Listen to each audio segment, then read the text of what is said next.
Hey there, Menk. It's Steve from obviously SOG. I'm gonna be having a look. Tag is obviously game changer, so I'm here to help you change your game.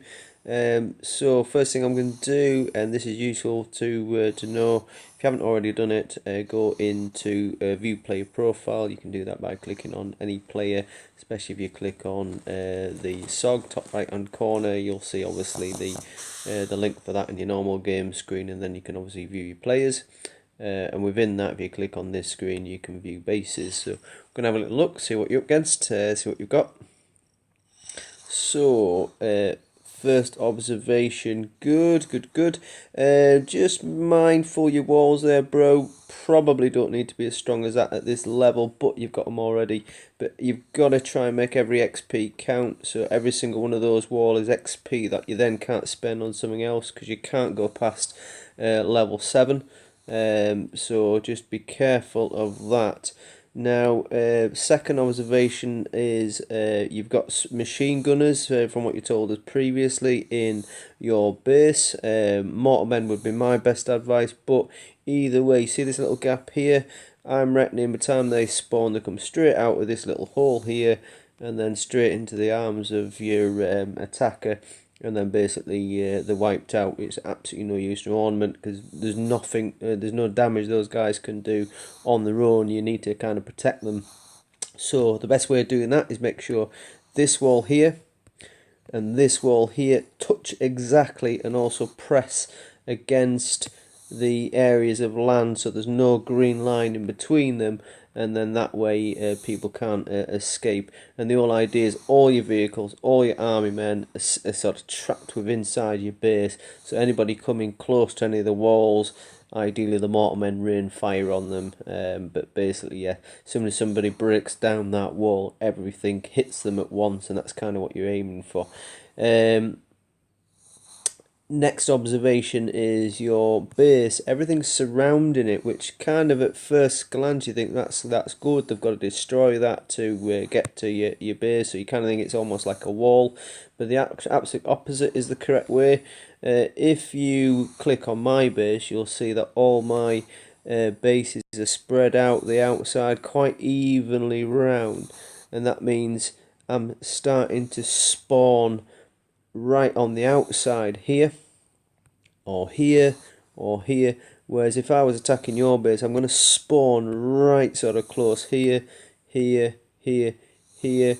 Time I'm spawning, I'm probably going to take out your helicopters. I'm probably going to take out this turret here. I'm going to be straight in your base, and I'm going to be attacking.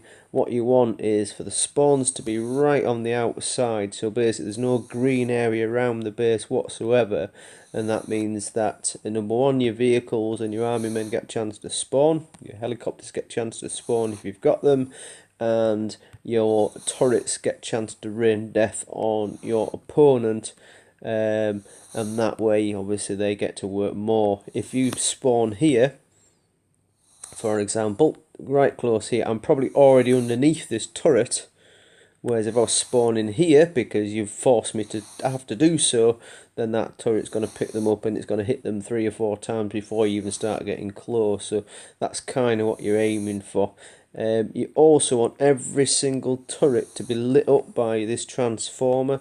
So this transformer is making this fire quicker, but not so on the machine gun, not so on the salvo, not so on the flak.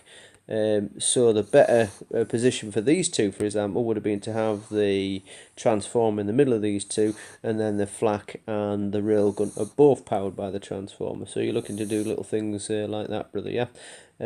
So initially, I would say that's the things to start looking at. I would try not to improve any further walls. I think they're perfectly adequate now, and don't upgrade them anymore. Minefields look good. You can maybe have a minefield inside your base if there's space and things along that sort of line. Get these gaps closed up so that your mortarmen, which obviously you're going to start looking at getting, then can't escape, and get these turrets lit up as well. Now I'd be suggesting maybe, just maybe, lose the salvo, but the key for these sort of keep change the salvo, I should say. Yeah, maybe go for another one of the howitzers. But the key here that you need to be looking at, if I'm tacking this this howitzer here, suppose now I've got my little men in between, say, the base and the machine gun, for example. Yes, the machine's going to hit me, but I could stand exactly where that machine gun is now, and both this salvo and this howitzer wouldn't even fire at us. I would get hit by the railgun, of course, but what you should always be trying to do is, for example, if you had, say, this salvo, for example, where your railgun is, then potentially your railgun, your salvo then would be firing at anything that's attacking your howitzer, and you're always trying to get things to cover each other. So whilst your opponent's attacking one, they get hit by the other, and that's kind of what you're aiming to do, bro. So I'll send this over. That's just my initial assessment. Doing really well. But yeah, I would like to meet you on the sort of field, and we'll sort of talk through in a bit more detail. Please have a little look at my base as well for some top tips. Okay, brother. Take care. Bye bye.